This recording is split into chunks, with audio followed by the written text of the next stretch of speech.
तो एक लड़की जो चूड़ी काम बेचने का काम कर रही होती है, जिसकी चूड़ी की दुकान होती है, उसके सामने ही किसी पड़ोस के दुकानदार से किसी बात को लेकर झगड़ा हो जाता है।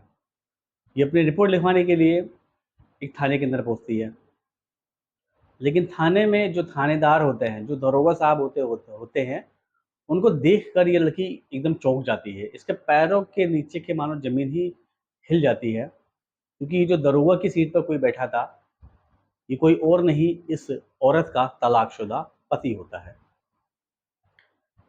दोस्तों कौन है ये औरत और कौन है ये आदमी जो दरोगा बन चुके हैं और ये औरत अभी तक चूड़ी बेचने का काम कर रही है? हम जानेंगे इसी कहानी के अंदर। आपसे गुजारिश है कि इस कहानी के अंदर बने रहें। बड़ी ही दिलचस्प कहानी, बड़ी ही मार्मिक कहानी है। दोस्तों ये कहानी बताई जाती है फिरोज़ाबाद की, जहाँ का रहने वाला देवेंद्र। देवेंद्र जो एक पढ़ा लिखा, बड़ा ही होशियार और समझदार लड़का है। काफ़ी अमीर है, इसके पास में पैसों की कोई कमी नहीं है। गाड़ी है, बंगला है, घर है, ट्रैक्टर्स वगैरह हैं, खेत खलिहान है, सब चीज़ है, सब सुख सुविधाएँ इसके पास में मौजूद है। देवेंद्र की चाहत थी कि अगर वो शादी करे तो एक गरीब घर की लड़की से शादी करे, क्योंकि उसने अपने जीवन में अक्सर देखा था कि जो अमीर घर की लड़कियां होती हैं, वो अक्सर यहाँ पर आकर घर में आकर कलेश ही होता है, लड़ाई झगड़े ही होते हैं। उसकी चाहत थी कि एक गरीब घर की लड़की से मैं शादी करूं, क्योंकि मेरे पास में सब कुछ है, तो क्यों ना मैं किसी गरीब लड़की की ज़िंदगी को एक्सेप्ट करूं और उसकी ज़िंदगी को सँवारूँ, ताकि वो मेरी शरीके हयात बनकर मेरे साथ में ज़िंदगी गुजार सके। यही उसकी सोच होती है। देवेंद्र के माता-पिता उसके लिए काफ़ी बड़े-बड़े घर से रिश्ता देखते हैं, लेकिन जो भी रिश्ता आता इन सब रिश्तों को ये मना कर देता था। दोस्तों क्योंकि उनको लग गया था कि ये जो देवेंद्र मेरा बेटा है, ये किसी गरीब घर की लड़की से ही शादी करेगा। तो एक गरीब घर की लड़की देखी जाती है और उस गरीब घर की लड़की को देखकर देवेंद्र के साथ में उसकी शादी करा दी दी जाती है। दोस्तों जब एक गरीब घर की लड़की जिसने कुछ नहीं देखा हो, वो अचानक एक ऐसे घर में जाती है जहाँ पे सब सुख सुविधाएँ होती है। कुछ दिन तो मामला बिल्कुल ठीक होता है, कुछ महीने मामला बिल्कुल ठीक होता है, लेकिन उसके बाद इस रिया के व्यवहार के अंदर, बिहेवियर के अंदर चक में बदलाव आने लगता है।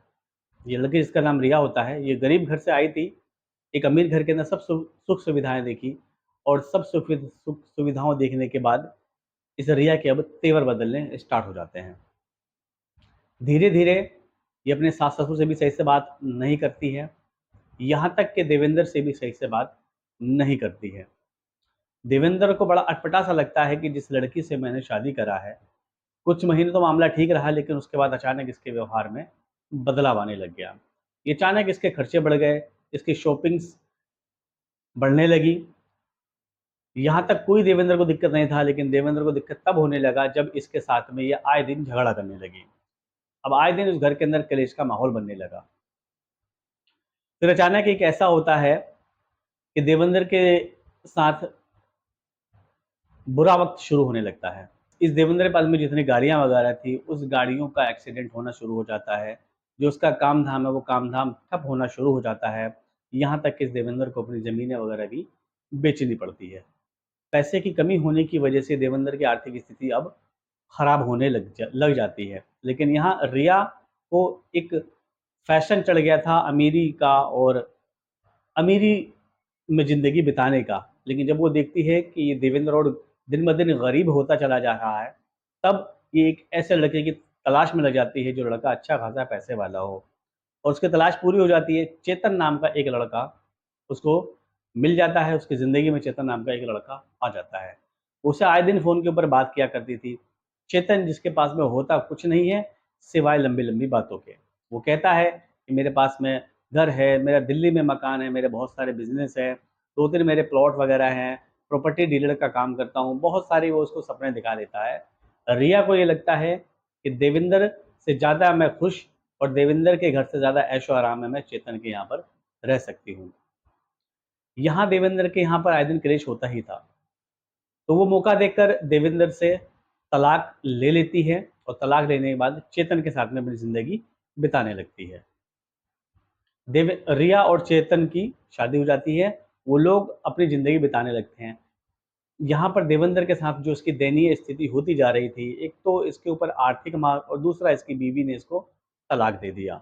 ये सोच में पड़ जाता है कि मैं जिस गरीब घर की लड़की को लेकर आया था, ताकि उसकी ज़िंदगी सँवार दूँ, उसका कुछ भला कर दूँ, लेकिन उसने मेरे साथ ये हरकत करी कि अगर आज मेरे पास मेरा दिन बुरा है, तो वो मुझे मेरा साथ ही छोड़कर चली गई। ये बात उसको अंदर ही अंदर झकझोर रही थी, लेकिन फिर भी इसके अंदर हिम्मत थी, क्योंकि एक समझदार लड़का था, पढ़ा लिखा लड़का था। एक दिन पुलिस की भर्ती निकलती है। ये उस पुलिस की भर्ती के अंदर अप्लाई कर देता है और संयोग कुछ ऐसा होता है कि ये उसके अंदर सेलेक्ट भी हो जाता है। कड़ी मेहनत के बाद, कड़े एग्ज़ाम देने के बाद ये दरोगा बन चुका होता है। जो देवेंद्र जिसकी दयनीय स्थिति खराब हो चुकी थी, वो अब अपनी मेहनत के बदौलत दरोगा बन जाता है और दरोगा बनने के बाद इसकी पोस्टिंग जो होती है, वो होती है अलीगढ़ के अंदर। अब इसी अलीगढ़ के अंदर जो रिया है, वो चेतन के साथ में रह रही होती है। रिया जब चेतन के घर में जाती है, तो उसे समझते हुए ज़्यादा देर नहीं लगती कि चेतन के पास में कुछ नहीं है, सिर्फ़ लंबी बातों के। वो यहाँ सोचने लगती है कि मैं यहाँ पर आकर फँस गई, उसकी ज़िंदगी दूभर होने लगती है। आए दिन चेतन उसको परेशान किया करता था, चेतन उसको मारा-पीटा करता था, यहाँ तक कि चेतन शराब वगैरह पीकर आता था और अब रिया के साथ में गाली-गलौज के साथ में उसके साथ आए दिन मारपीट करता रहता था। जब चेतन उसकी पिटाई किया करता था रिया की, तो रिया को पिछले वाला पति अपना देवेंद्र जो है उसकी याद सताने लगती है, लेकिन वो कहता है ना कि अब पछताए क्या हो जब चिड़िया चुग गई खेत, ऐसे ही इसके साथ में कुछ होता है। बहरहाल दोस्तों, रिया उसकी मार-पिटाई सह रही थी, क्योंकि इसके बाद में कोई और रास्ता नहीं था। लेकिन जब इस सहने की अति हो जाती है, तो वो पंचायत बैठाती है और पंचायत में कहती है कि मुझे इसके साथ में नहीं रहना, मुझे इससे तलाक चाहिए। पंचायत उसकी सारी बातों सुनती है और सुनने के बाद रिया और चेतन को अलग कर देती है और रिया से कहती है कि अब तुम क्या करोगी, क्योंकि तुम पिछले पति के पास में जा नहीं सकती। तो रिया कहती है कि मेरी आप लोगों से गुजारिश है कि मेरी आप एक छोटी-सी एक दुकान खुलवा दीजिए। तो पंचायत के लोग मिलकर उसकी एक छोटी-सी दुकान, यानी कि चूड़ी की दुकान खुलवा देते हैं। रिया अपनी चूड़ी की दुकान जो है वो बिज़नेस करती रहती है, उसको सँभालती रहती है।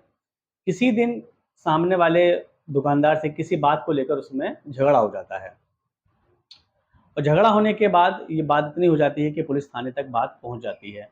रिया अपनी शिकायत लेकर एक थाने के अंदर पहुँचती है और जब थाने पे पहुँचती है, जो सामने दरोगा साहब बैठे होते हैं, उसको देखकर इस रिया के पैरों के नीचे की ज़मीन हिल जाती है, क्योंकि ये दरोगा साहब कोई और नहीं, वही देवेंद्र थे, जिनको इस रिया ने तलाक दे दिया था कुछ साल पहले।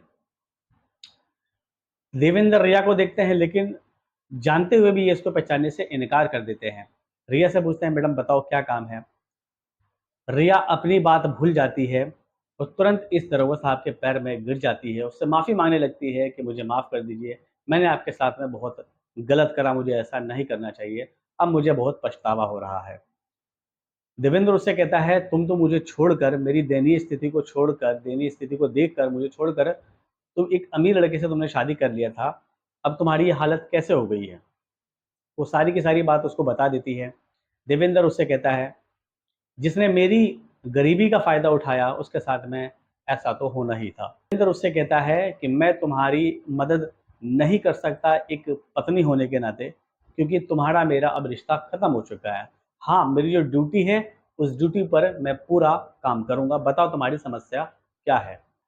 रिया भी समझ जाती है कि देवेंद्र अब मेरा पति नहीं रहा, तो उसको सारी कहानी बता देती है। देवेंद्र उससे कहता है कि ठीक है, तुम जाओ, तुम्हें जो परेशान कर रहा है उसके लिए मैं 2 पुलिस वालों को तुम्हारे साथ में भेज देता हूँ। देवेंद्र उससे कहता है कि अब आज के बाद से मेरे से मिलने के लिए मत आना, अगर आना तो सिर्फ़ जिस तरीके से बाकी जनता मेरे पास में अपनी परेशानी लेकर आती है, उसी नियत से आना, ये सोचकर मत आना कि किसी ज़माने में मैं तुम्हारा पति था। इतना बोलकर रिया को 2 हवलदार के साथ में भेज दिया जाता है। रिया पछताते हुए, रोते हुए उस थाने से निकल जाती है। दोस्तों, इस कहानी के अंदर इतना ही। देवेंद्र जी ने रिया के साथ में जो करा, क्या ये सही करा? कमेंट करके ज़रूर बताइएगा। इस कहानी में इतना ही, मिलते हैं अगली नई कहानी में, अगली नई वीडियो के साथ। तब तक के लिए चैनल को ज़रूर सब्सक्राइब करते हुए चलें।